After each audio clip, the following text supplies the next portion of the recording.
Hello students, today we discuss about our last topic of unit 1, that is types of enterprise. Okay, કેટલી types of enterprise, કેટલા બિઝનેસની types કેટલી હોય છે, બરાબર. The study about various legal form of business enterprise based on ownership concept. Okay, there are broadly classified into sole proprietorship, partnership firm and corporate firm. Okay, joint stock company and cooperative societies. Okay, now what is sole proprietorship? બરાબર, આ ચાર type જે છે, બરાબર, એ બિઝનેસની types છે. Enterprise, types of enterprise, બરાબર. હવે શું એના એડવાન્ટેજીસ છે, શું ડિસએડવાન્ટેજીસ છે, ચારેય વસ્તુ છે, બરાબર. તો એના એડવાન્ટેજ અને ડિસએડવાન્ટેજ હોય, એના કેરેક્ટરિસ્ટિક્સ હોય. તમારે આ નોટ્સ પરથી, આ જે યુનિટ છે, બરાબર, આની નોટ્સ પરથી તમારે આખું યુનિટ 1 અંદર કવર થઈ જશે. એટલે તમારે ખાલી નોટ્સ જોશો તો તમને આઈડિયા આવી જશે, બરાબર. બુકમાં વાંચશો તો થોડા વર્ડિંગ હાર્ડ છે, અઘરું પડશે તમને, એટલે બેટર કે આ નોટ્સ રિફર કરશો તો તમને સારું રહેશે. આપણે ચાલુ કરીએ સોલ પ્રોપ્રેટરશિપથી. What is solve પ્રોપ્રેટરશિપ?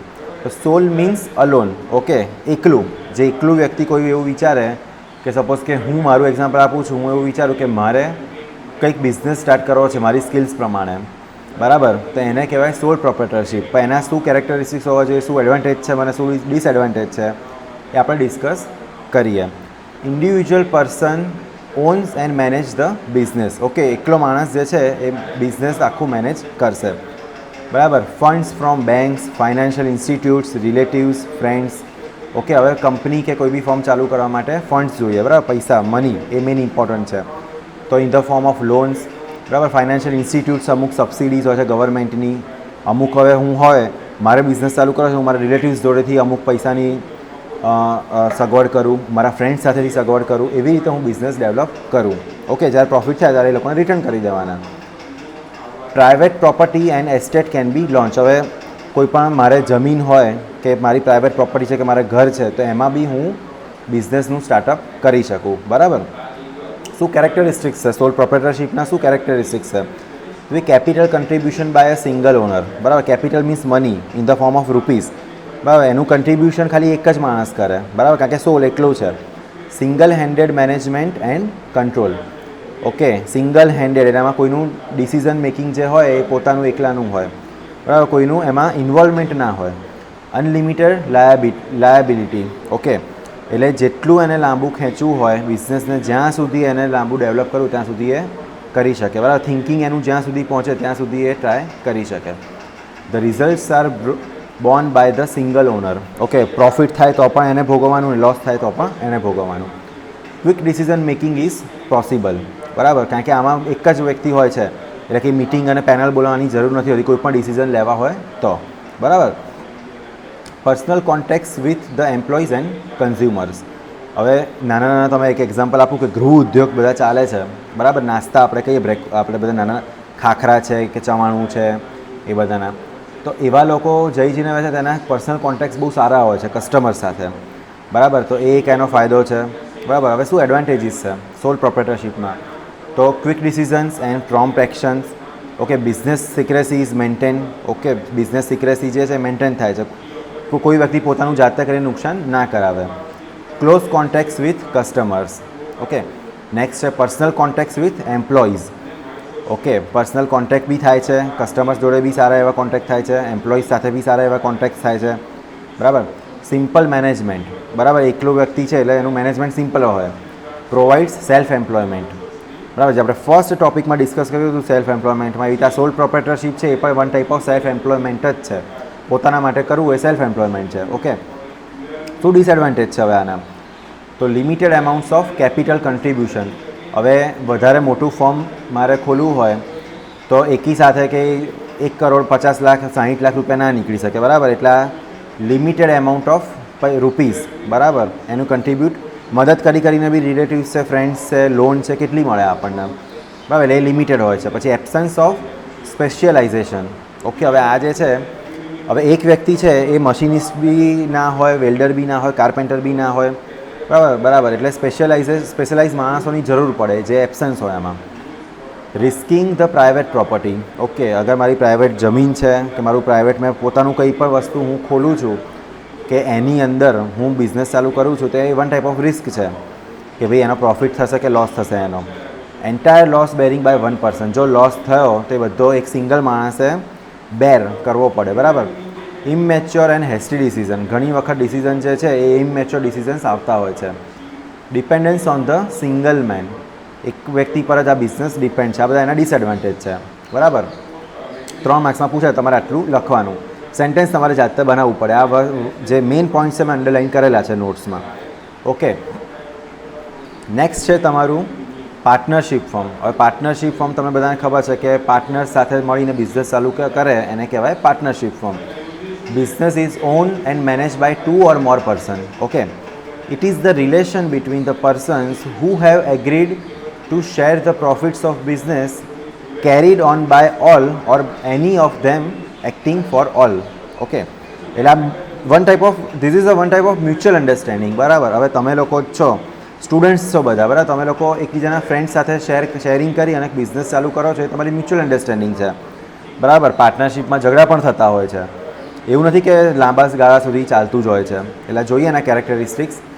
Association of 2 or more persons, બરાબર. હવે આમાં જો અગર બેન્કિંગનો બિઝનેસ ચાલુ કરવો હોય તો એની લિમિટ છે કે 10 માણસથી વધારે પાર્ટનર ના થઈ શકે, પાર્ટનર 10 હોઈ શકે. અને કોઈ પણ બીજા બિઝનેસ હોય તો એની લિમિટ છે કે ભાઈ 20થી વધારે પાર્ટનર ના હોઈ શકે, બરાબર. ગવર્મેન્ટના ભાઈ રૂલ્સ એન્ડ રેગ્યુલેશન આપણે માનવા પડે. નેક્સ્ટ છે એગ્રીમેન્ટ, બરાબર. એગ્રીમેન્ટ બહુ જરૂરી છે કેમ કે ઘણીવાર પાર્ટનર ગમે એટલા સારા ફ્રેન્ડ્સ હોય, ગમે એટલા સારા ભાઈઓ હોય, બરાબર, પણ અંદર ઝઘડા થતા જ હોય છે બિઝનેસને લઈને, બરાબર. એટલે આ એગ્રીમેન્ટ બહુ જરૂરી છે. ભલે સારા રિલેશન હોય પણ લાંબા ગાળા સુધી એ રિલેશન સારા ટકે, બરાબર, એના માટે એગ્રીમેન્ટ જરૂરી છે. Profit loss ratio distribution to all, બરાબર. નો ડિસ્પ્યુટ્સ, કોઈ જાતના ઝઘડા ના થાય. અને પ્રોફિટ થયો કે લોસ થયો એ ડિસ્ટ્રીબ્યુશન બધામાં થવું જોઈએ. એવું નહીં કે ભાઈ હું ખાલી પ્રોફિટ લઈ લઉં અને પેલાને ખાલી લોસમાં જવા દઉં, ના. એ વસ્તુ એના માટે એગ્રીમેન્ટ જરૂરી છે. નેક્સ્ટ છે લોફુલ બિઝનેસ, બરાબર. જે એગ્રીમેન્ટ થાય છે એટલે વન ટાઈપ ઓફ લો, બરાબર, લીગલ બિઝનેસ છે આ. પછી નેક્સ્ટ છે એનું કેરેક્ટરિસ્ટિક પ્રોફિટ શેરિંગ, બરાબર.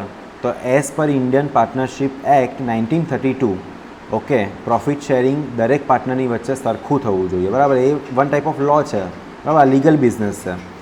નેક્સ્ટ છે મ્યુચ્યુઅલ એજન્સી, બરાબર. એટલે મ્યુચ્યુઅલ અન્ડરસ્ટેન્ડિંગથી બધા પાર્ટનરે અંદર એનું કન્ટ્રીબ્યુટ આપવું જોઈએ, બરાબર. Partners are the as a principal and agent, બરાબર. એને બિઝનેસને આગળ ડેવલપ કરવા માટેનું પણ વિચારવું જોઈએ. એવું નહીં કે ભાઈ પાર્ટનર બની ગયા એટલે માલિક બની ગયા.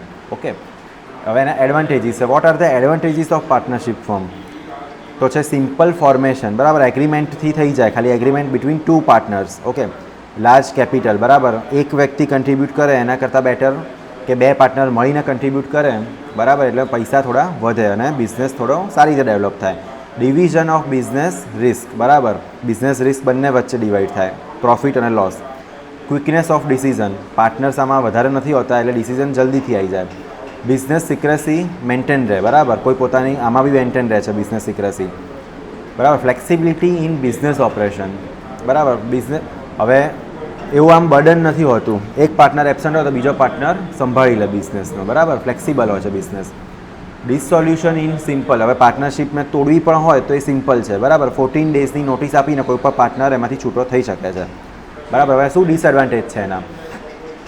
તો લિમિટેડ કેપિટલ, બરાબર. 2 જણા બી મળીને કે એટલો બધું ફંડ ના ઇન્વેસ્ટ કરી શકે, બરાબર, જે મોટી કંપનીઓ ઇન્વેસ્ટ કરી શકે. એબ્સન્સ ઓફ ગુડ મેનેજમેન્ટ, એટલું બધું સારું મેનેજમેન્ટ ના હોય એમાં, બરાબર. Limited life span of business, business લાંબો ના હોય, લિમિટેડ હોય આમાં, બરાબર. મ્યુચ્યુઅલ કોન્ફ્લિક્ટ્સ, બહુ બધી વાર ઝઘડા થતા હોય છે પાર્ટનરો વચ્ચે, બરાબર. No direct relation between efforts and rewards, બરાબર. એક પાર્ટનર કામ કરીને મરી જાય અને બીજો પાર્ટનર કશું બી ના કરે તો પણ એને એનો હિસ્સો આપવો પડે, બરાબર. લેક ઓફ પબ્લિક કોન્ફિડન્સ, એટલે એટલી જલ્દીથી આ પ્રોડક્ટ એની ડેવલપ જે માર્કેટમાં આવે છે તો પબ્લિકને એટલી જલ્દી કોન્ફિડન્સ આવતો નથી કે આ પ્રોડક્ટ લાંબી ચાલશે કે નહીં, તો એના ડિસએડવાન્ટેજ છે, બરાબર. તો આ હતું પાર્ટનરશિપ ફોર્મ. હવે નેક્સ્ટ છે જોઈન્ટ સ્ટોક કંપની. તો શું છે? શેર. તમે લોકો શેર્સના નામ સાંભળ્યા હશે, બરાબર. બહુ બધા શેર હોલ્ડર્સ હોય અંદર ઇન્વેસ્ટ કરે, બરાબર. તેને કહેવાય જોઈન્ટ સ્ટોક કંપની, કે જે શેર હોલ્ડર્સથી ચાલે બધા. એના કેરેક્ટરિસ્ટિક શું છે? તો લીગલી ઇનકોર્પોરેટ બોડી, આ one type of incorporate body છે. Perpetual existence, okay, no effect of death of natural person, બરાબર. આ એક કોઈ પણ શેર હોલ્ડરની કે એમાં ડેથ થઈ જાય તો એને કે કંપનીને અફેક્ટ નથી થતી કારણ કે એ તો એનો શેર લઈને છૂટો થઈ જાય છે, common seal use as a instrument of sine, બરાબર. હવે સાઇન કરવા માટે એમાં ઇન્સ્ટ્રુમેન્ટ સીલ હોય છે, કોમન હોય છે, બરાબર. કોઈ એક ઇન્ડિવિજ્યુઅલ પર્સનની સાઇન ના ચાલે કે ભાઈ આના વગર કામ અટકી જાય. નો રિલેશન ઓફ ઓનર્સ, બરાબર, એટલે શેર હોલ્ડર્સ એન્ડ મેનેજમેન્ટ. હવે શેર હોલ્ડર્સને કંપની સાથે કંઈ લેવા દેવા ના હોય, એને એના શેર્સનું પ્રોફિટ મળી જાય, નુકસાનમાં જાય શેરનો ભાવ અપ બી જાય અને ડાઉન બી જાય, બરાબર. ડિવિઝન ઓફ શેર્સ ઇક્વલી, દરેક શેર હોલ્ડરમાં ઇક્વલી શેર્સ ડિવાઈડ થાય. Easy transferability of share, transfer આપણે કરવા હોય શેર્સને તો એ બી થઈ જાય. હવે શું છે એના એડવાન્ટેજીસ? તો હ્યુજ કેપિટલ, ઓકે, બહુ બધા લોકો શેર ઇન્વેસ્ટ કરે છે એટલે બહુ વધારે પડતું ફંડ્સ મળે છે, જે આપણે સોલ પ્રોપ્રાઇટરશિપ અને પાર્ટનરશિપ ફર્મમાં નથી મળતું, બરાબર. લોંગ ટર્મ પ્રોગ્રામ્સ, બરાબર, લાંબા ગાળાના પ્રોગ્રામ. એવું નહીં કે આપણે આજે ઇન્વેસ્ટ કર્યા સાંજે મારા શેરના ભાવ વધી ગયા અને મને રાતોરાત હું માલામાલ થઈ જાઉં, એવું ના હોય. Possibility of economies of large scale activities, okay. Next છે business risk among large shareholders. Business risk, loss પણ થયો તો દરેકમાં ડિસ્ટ્રીબ્યુટ થઈ જાય. એટલો બધો લોસ થાય, સોલ પ્રોપ્રાઇટરશિપ અને પાર્ટનરશિપ ફોર્મ જેવો લોસ ના થાય, બરાબર. Easy transferability of shares, democratic management by board of directors which is an elected by owners, બરાબર. બોર્ડ ઓફ ડિરેક્ટર્સ જે છે એ શેર હોલ્ડર્સ જ સિલેક્ટ કરે કે ભાઈ અમારે આને ટ્રસ્ટી તરીકે રાખવો છે. એક્સેલરેશન ઓફ ઇકોનોમિક ગ્રોથ, એટલે જલ્દીથી ઇકોનોમિક ગ્રોથ થાય આમાં, કારણ કે શેર હોલ્ડર્સમાં વધતા જ જાય, એની સંખ્યામાં વધારો થતો જાય, ઇન્વેસ્ટ કરવાની સંખ્યામાં વધારો જ થતો જાય, કારણ કે પ્રોફિટ થતો હોય. Creation of huge employment opportunity, okay, employment opportunity પણ મળી રહે છે. હવે એના ડિસએડવાન્ટેજ શું છે? તો કોમ્પ્લેક્સ લીગલ ફોર્માલિટીઝ, બરાબર. અને લીગલ ફોર્માલિટી બધી બહુ કોમ્પ્લેક્સ હોય છે, ફોર્મ્સ ભરો ને બધું કરો, શેર્સ લેવાની ને બધી, બરાબર. વર્સ્ટ મેનેજમેન્ટ, બરાબર, મેનેજમેન્ટ એટલું સારું ના હોય કેમ કે પોતાનો સ્વાર્થ વિચારે મેનેજમેન્ટવાળા, બરાબર. So exploit the resources of companies, બરાબર, એક્સપ્લોઇટ થાય, જે કંપનીના રિસોર્સિસ છે એ એક્સપ્લોઇટ થાય, બરાબર. એની સિક્રેસી બધી બહાર પડી જાય માર્કેટમાં, બરાબર. Selfishness, one type of selfishness કહેવાય મેનેજમેન્ટની આ. Misuse of internal information by managing group, બરાબર. ઇન્ફોર્મેશન બધી બહાર પડી જાય.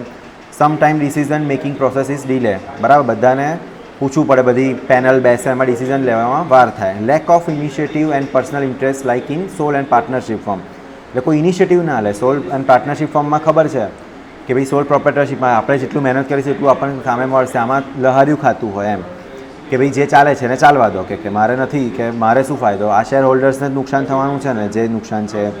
એટલે વન ટાઈપ ઓફ આ એ લોકોનું જે પર્સનલ ઇન્ટરેસ્ટ જે હોય એ લેક ઓફ પર્સનલ ઇન્ટરેસ્ટ, એ લોકો ઇન્ટરેસ્ટ ના બતાવે એની અંદર.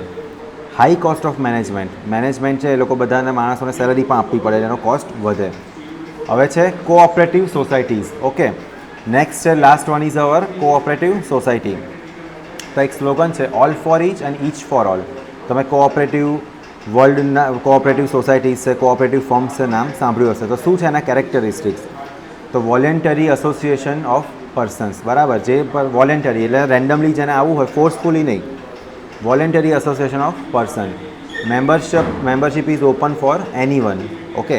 Democratic management, voting right is as per person rather than shares, okay. હવે વોટ આપવાનો રાઇટ માણસોને છે, એવું નહીં કે ભાઈ શેર હોલ્ડર્સમાં આ માણસે આટલા પૈસાના શેર ખરીદ્યા છે તો હું એને વધારે ઇમ્પોર્ટન્સ આપું, અને સામાન્ય માણસ જે છે જે પાર્ટ ઓફ કોઓપરેટિવ સોસાયટી બનવા માંગતો હોય એને ના, એવું નથી આમાં, બરાબર. દરેક વિલિંગલી, બરાબર, દરેકનો રાઇટ છે, બરાબર. Restriction on transfer of share transfer આમાં થતા નથી. Initiative for encouraging cooperative sectors, બરાબર. કોઓપરેટિવ સેક્ટર્સને એન્કરેજ કરે છે. હવે એના શું એડવાન્ટેજીસ છે? તો better quality of goods are available, best quality of product આપણને મળી રહે છે, રિઝનેબલ પ્રાઇસમાં મળી રહે છે, વેસ્ટેજ ઓછું થાય છે, બરાબર. પછી વિડોઝ એટલે જે વિધવા લોકો હોય છે, ફિઝિકલી હેન્ડીકેપ્ડ લોકો હોય છે, એના માટે એમ્પ્લોયમેન્ટ ફેસિલિટી પ્રોવાઈડ કરે છે. Better methods of tools, helps in farming, financial assistant, બરાબર, હોમ લોન, આ બધું જ પ્રોવાઈડ કરે છે કોઓપરેટિવ વર્લ્ડ, ઓકે. અને શું એની લિમિટેશન્સ શું છે? તો difficult to command huge financial resources, okay. વધારે પડતું ફાઇનાન્શિયલ રિસોર્સિસ છે એને હેન્ડલ કરવું મુશ્કેલ બની જાય છે. Success is depends on loyalty of member, okay. આ બહુ ઇમ્પોર્ટન્ટ છે, લોયલ મેમ્બર હોય તો જ સક્સેસ જાય. Employees ફેવર્સ there friends and relatives. હવે આમાં કેવું હોય કે કોઓપરેટિવ વર્લ્ડમાં ફેવરિઝમ બહુ ચાલતું હોય કે ભાઈ મારો સગો છે એને જોબ પર રાખી લો, એના જેવું. અને પોલિટિકલ એન્વાયરમેન્ટ એટલે ઉપરથી પોલિટિકલ એન્વાયરમેન્ટ થોડું હોય છે કે એ લોકોનું બી પોલિટિકલ ફોર્સ હોય છે ઉપરથી, એટલે આ બધા એના અમુક લિમિટેશન્સ છે, ડિસએડવાન્ટેજ છે. તો આપણો જે આ લાસ્ટ ટૉપિક હતો એ પણ અહીંયા પૂરો થાય છે, બરાબર. એટલે 5 ટૉપિક જે છે યુનિટ 1ના અહીંયા કમ્પ્લીટ થાય છે. તો તમે લોકો રિફર કરજો આ નોટ્સ, અને એક્ઝામ માટે આમાંથી આ નોટ્સમાંથી જ પૂછાશે. તમે લોકો આ પોઈન્ટ વાઇઝ રિફર કરજો. Okay, best of luck and thank you.